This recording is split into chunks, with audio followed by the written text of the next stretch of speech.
तो बहुत ही सुंदर विचार आया। एक बार फिर से जो मुझे रोज़ ही आता, अपने आप से मैं मुलाकात रोज़ ही करता हूँ और आज पुनः वो मुलाकात हुई, ईश्वर का धन्यवाद भी हो गया और छत पर टहल रहा हूँ आज।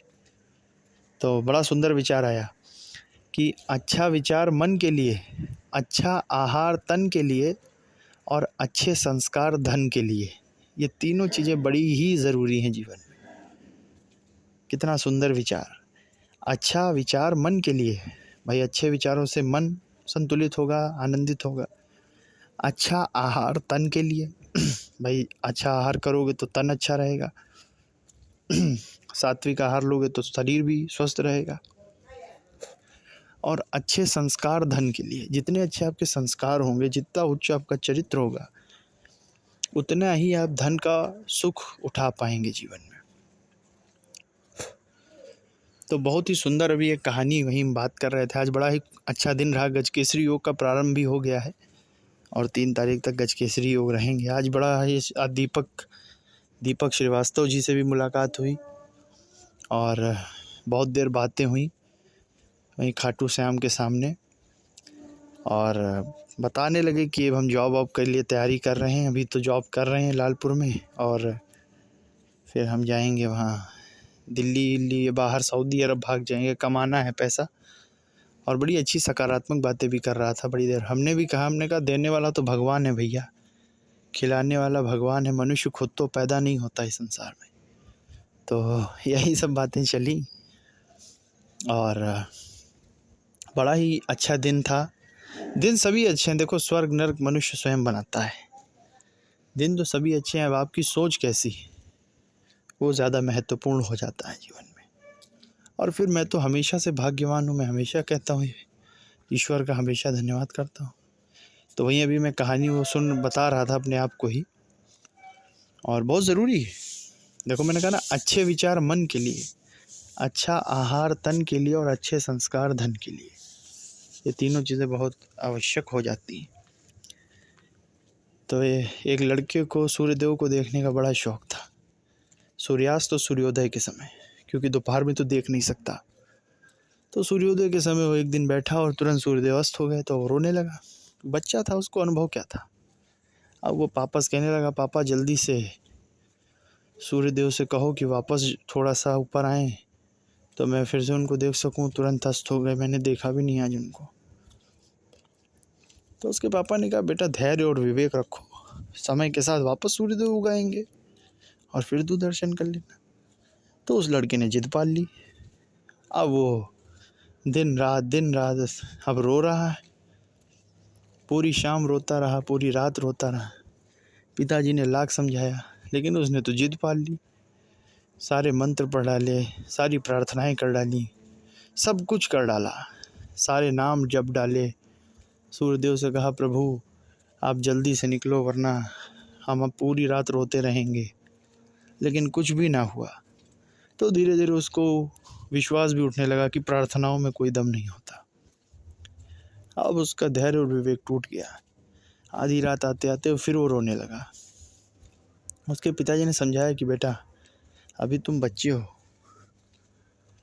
अभी तुम्हारी उम्र कुछ नहीं, अभी तो तुम मात्र एक 3 वर्ष के बालक हो, इसीलिए तुम इतनी जिद कर रहे हो। लेकिन मुझे देखो, मैं तो धैर्य और विवेकी पुरुष हूँ, मेरे जैसा बनो। तो वो बच्चा नहीं समझा। रात भर रोता रोता आखिरकार सुबेरा हो ही गया, और जैसे ही सूर्य की किरणें निकली, बच्चा खुशी के मारे झूम उठा। अब उसने कोई प्रार्थना भी नहीं की, कुछ भी नहीं किया, और सूर्यदेव अपने आप निकल आए समय आने पे। अब वो खुशी के मारे झूम उठा, कह रहे सूर्यदेव निकल आए, अरे वाह, ये तो बड़ा ही आनंददायक पल है। अब वो आराम से देखने लगा। तब उसके पिताजी ने समझाया कि बेटा यही अगर तू धैर्य और विवेक रख लेता शाम को ही, तो शायद तू पूरी रात रोता नहीं, पूरी रात तू प्रार्थना नहीं करता, क्योंकि तुझे मालूम है कि ईश्वर बड़ा दयालु, उसको तेरी प्रार्थना की ज़रूरत नहीं है। समय आने पे सब कुछ अपने आप ही हो जाएगा, स्वतः ही हो जाता है। अब तूने सुबह के वक्त कोई प्रार्थना नहीं की, लेकिन सूर्यदेव समय आने पे अपने आप ही उगा है, क्योंकि प्रकृति अनुशासन में बंधी है और अनुशासन से ही सारे कार्य करती है। अब प्रकृति अपने नियमों को नहीं बदलेगी तुम्हारी स्वार्थ के चक्कर में। तो जिद्दीपन उस लड़के ने छोड़ा, लेकिन अब अगले दिन फिर सूर्यास्त हुआ। सीखा तो उसने धैर्य विवेक, लेकिन अगले दिन फिर कहीं ना कहीं जिद तो अंदर थी ही। अब सूर्यदेव अस्त हो गए तो उसने कहा कि अच्छा आज थोड़ा जल्दी उदय हो जाए, देखते हैं कि आज थोड़ा जल्दी उदय होते हैं, या ऐसा ना हो कि आज हो ही ना कल हो। तब उसके पिता ने कुछ नहीं बोला, उसने कहा इस बच्चे को अनुभव करने दो, स्वतः ही अनुभव जब करेगा तभी जानेगा। अब भाई आप तो धैर्य विवेक आ ही गया, क्योंकि उसके पिता ने समझा ही दिया था। लेकिन अब सुबह होते होते फिर उसने प्रार्थना शुरू कर दी कि हो सकता सूर्यदेव जल्दी उगाए। फिर प्रार्थना करी, फिर नहीं उगे। तब उसने कहा कि हाँ ये बात सही है। तब उसने पिताजी की बात को माना और वो समझ गया कि जैसे हर अंधकार भरी रात्रि के बाद स्वर्णिम प्रभात मिलता है, वैसे ही हमारे जीवन में सुख और दुख का संगम भी ऐसा ही है। बस हमें जिद नहीं पालनी, धैर्य और विवेक से। जैसे उस लड़के ने उस अंधकार भरी रात्रि में सूर्य देव के उगने का इंतज़ार किया, ऐसे हमें भी कितनी ही अंधकार भरी रात हो जीवन की, कितना ही दुखमय कष्टमय दिक्कत और परेशानी का काल हो, लेकिन हमें उस अंधेरी रात, हमें मालूम होना चाहिए कि हर अंधेरी रात के बाद स्वर्णिम प्रभात हो मिलता है, और यही प्रकृति का नियम। और तुम्हें बुरे वक्त में कोई प्रार्थना करने की ज़रूरत नहीं, ईश्वर सब जानता है तुम्हारे दिल की बात। प्रार्थना तो एक सांत्वना के लिए की जाती है बस। और समय आ जाएगा जब तुम्हारा, तो स्वतः ही, जैसे एक बच्चा सोता भी रहा तो भी सूर्योदय हो गया अगले दिन। अगले दिन तो बच्चा सोता ही रहा रात भर, और सूर्योदय अपने आप हो गया, वो सोता ही रहा। और जब सूर्य बिल्कुल अपने मध्याह्न में पहुंच गए, तब वो खुला आँख उसकी, तो उसने कहा अरे आज रात तो मैंने कोई प्रार्थना भी नहीं की, ना मैंने कोई नाम जपा, ना कुछ। सूर्यदेव अपने आप उग गए और मुझे पता भी नहीं चला। तब उसके पिता ने कहा, उसने कहा बेटा यही है वक्त, यही है समय, समय अपने अनुसार ही चलता है। और जब समय अच्छा आ जाता है तो तुम सोते भी रहो ना, तो भी हर काम अपने आप ही होने लगते हैं, स्वतः ही होंगे। तुम सोते रहोगे लेकिन तुम्हारा हर काम हो जाएगा, हर इच्छा अपने आप ही पूरी हो जाएगी। तुम सो रहे हो, तुम्हें परवाह भी नहीं है, लेकिन हर चीज़ होती जा रही है। और जब समय ना हो तो तुम लाख जिद कर लो, लाख कूदो फांदो इधर उधर, पूरी रात तुमने प्रार्थना की, कुछ नहीं हुआ, लेकिन समय आने पे अपने आप सूर्योदय हो गया। और आज तुमने परवाह भी नहीं की सूर्योदय की, सोते रहे, एक बार भी नाम नहीं लिया, तो भी सूर्योदय हो गया, तुम सोते ही रहे। तो यही जीवन है, सुख दुख का संगम। अंधकार भरी रात्रि भी आती है जीवन में, और स्वर्णिम सवेरा भी आता है। तो वैसे ही सुख दुख, अच्छा बुरा दिन, अच्छे बुरे पल जीवन का एक हिस्सा है। लेकिन जिसको मालूम है कि सूर्योदय रूपी सवेरा होगा एक दिन, वो उस बच्चे की तरह रात भर रोता पीटता और प्रार्थना नहीं करता। उसको मालूम ही है जब बुरे दिन आए तो अच्छे दिन आएंगे ही, तो उसके लिए कोई घबराने की, चिंता करने की कोई ज़रूरत नहीं है। यहाँ तक कि मृत्यु के बाद भी, मृत्यु जब आती है उसके बाद भी एक स्वर्णिम सवेरा होता है, एक आत्मिक शांति मिलती है। तो जीवन को वो अंधकार रूपी रात मत समझो, ना ही मृत्यु को अंधकार रूपी रात समझो। मृत्यु के बाद भी एक स्वर्णिम सवेरा प्राप्त होता है।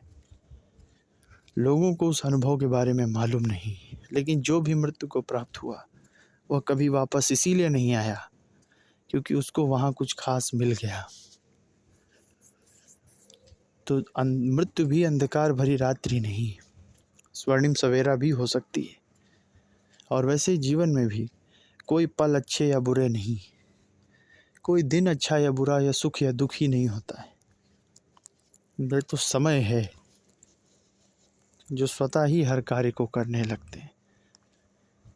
प्रार्थना करना कोई ज़रूरी नहीं, बस अच्छे कर्म पे ध्यान दो, धैर्य और विवेक के साथ जीवन जियो, जिद मत पालो। जैसे उस बच्चे ने जिद पाली, लेकिन उस जिद से कुछ नहीं हुआ, कुछ हासिल नहीं हुआ। उस बच्चे को हासिल हुआ तो सिर्फ दुख कष्ट पीड़ा। सारे नाम जब डाले, सब कर डाला, लेकिन नहीं हुआ उदय, क्योंकि समय आने पे ही सूर्योदय होगा ना। समय नहीं आएगा तो कुछ नहीं होगा, चाहे लाख पीटो सिर, चाहे लाख दुख मनाओ, दिन रात रोते ही रहो, दुख मनाते रहो, कोई लाभ नहीं। और जब समय आ जाएगा तो तुम सोते भी रहोगे, जैसे वो बच्चा सोता रहा, पूरी रात सोया, सूर्योदय हो भी गया और दोपहर भी हो गई, सोता ही रहा, ना उसने नाम जपा, ना प्रार्थना की, ना कुछ किया, लेकिन समय आ गया तो अपने आप हो गया। और जब उसकी आँख खुली तो अचंभित हो गया है, अरे हम तो सूर्योदय से कहते थे कि हो सकता आज हमने प्रार्थना ना की, आज ना निकले, लेकिन सूर्योदय तो निकल के दोपहर पे हो गया, बीचों बीच पहुंच गया आसमान के। और मैंने तो कुछ किया भी नहीं, तब भी सब कुछ सूर्योदय ने मुझे दे दिया, दर्शन दे दिए, बिना प्रार्थना के दर्शन दे दिए। तो समय अनुसार संसार निर्मित है। साहस, पराक्रम, सद्बुद्धि भी समय के अनुसार ही मिलती। जब तुम्हारा बिगड़ना होगा तो तुम्हारा साहस भी गायब हो जाएगा, और जब तुम्हारा बनना होगा तो साहस भी तुम्हारा उसी स्वर्णिम सवेरे के रूप में वापस आ जाएगा। जब नष्ट होना होगा तो तुम्हारा साहस भी गायब हो जाएगा, और जब बनना होगा तो वहीं पुनः स्वर्णिम सवेरा रूपी साहस तुम्हें मिल जाएगा। वही ऊर्जा, वही ताकत, वही शौर्यता, वही असीम कृपा ईश्वर की हासिल हो जाएगी, स्वतः ही हो जाएगी, तुम्हें करने की ज़रूरत नहीं। बस तुम्हें धैर्य और विवेक, संयम, साहस, पराक्रम, सद्बुद्धि का परिचय देना है। विद्वान वही है जो सद्बुद्धि का परिचय दे समय आने पे। तो यही कहना चाहूँ, सुंदर विचार आए थे तो मैंने कई बार कहा, सुंदर विचार ही मन का भोजन है। अच्छे विचार मन का भोजन, अच्छा आहार तन का भोजन, और अच्छे संस्कार धन का भोजन है। तो यही है साहब। तो परमपिता परमेश्वर का, गुरुदेव बृहस्पति जी का मैं बहुत बहुत धन्यवाद और आभारी हूँ। ईश्वर का आभारी तो भाई, भोलेनाथ की दया तो भाई, पार्वती मैया की दया, सभी देवी देवताओं की दया तो भाई। जय हो।